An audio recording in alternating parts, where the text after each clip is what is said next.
Hello my dear students, कैसे हो आप सभी लोग। शिल्पा होम साइंस क्लासेज में आप सभी लोगों का स्वागत है। तो चलिए स्टार्ट करते हैं आज की क्लास और हम अपना पहला प्रश्न देखते हैं कि व्यय के प्रमुख मदों में से किन्हीं दो मदों के नाम लिखें, जिसका उत्तर होगा भोजन तथा मकान। हमारा अगला प्रश्न है बजट बनाने के कोई दो लाभ लिखिए। या एग्जामिनर हमसे इसी प्रश्न को दूसरे शब्दों में भी पूछ सकता है, जैसे बजट के लाभ बताइए, तो दोनों का उत्तर एक ही होगा। हमारा उत्तर है कि व्यय पर नियंत्रण तथा पारिवारिक सुख शांति। हमारा अगला प्रश्न है कि बजट बनाना क्यों आवश्यक है, जिसका उत्तर होगा गृह अर्थव्यवस्था को सुचारू रूप से संचालित करने के लिए बजट बनाना आवश्यक होता है।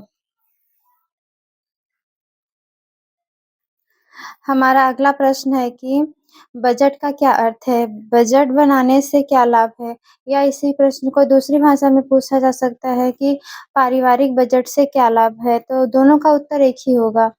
हमारा उत्तर है कि बजट एक प्रकार का व्यवस्थित प्रपत्र अथवा प्रलेख होता है, जिसमें निश्चित अवधि के होने वाले आय व्यय का विवरण दर्शाया जाता है। बजट बनाने के प्रमुख लाभ निम्नलिखित हैं। नंबर 1, आय का उचित उपयोग संभव बनाना। नंबर 2, अनावश्यक व्यय पर नियंत्रण करना। नंबर 3, बजट के पालन से परिवार ऋण से बचा रहता है। हमारा अगला अगला प्रश्न है कि मितव्ययता से क्या तात्पर्य है, जिसका उत्तर लिखना है हमें कि मितव्ययता से तात्पर्य है केवल आवश्यकताओं की चीज़ों पर तथा सोच समझकर उचित व्यय करना और धन को बचाना। हमारा अगला प्रश्न है पारिवारिक बजट की परिभाषा दीजिए अथवा पारिवारिक बजट क्या है?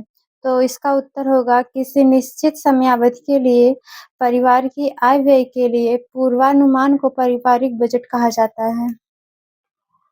हमारा अगला प्रश्न है कि एंजेल का सिद्धांत क्या है?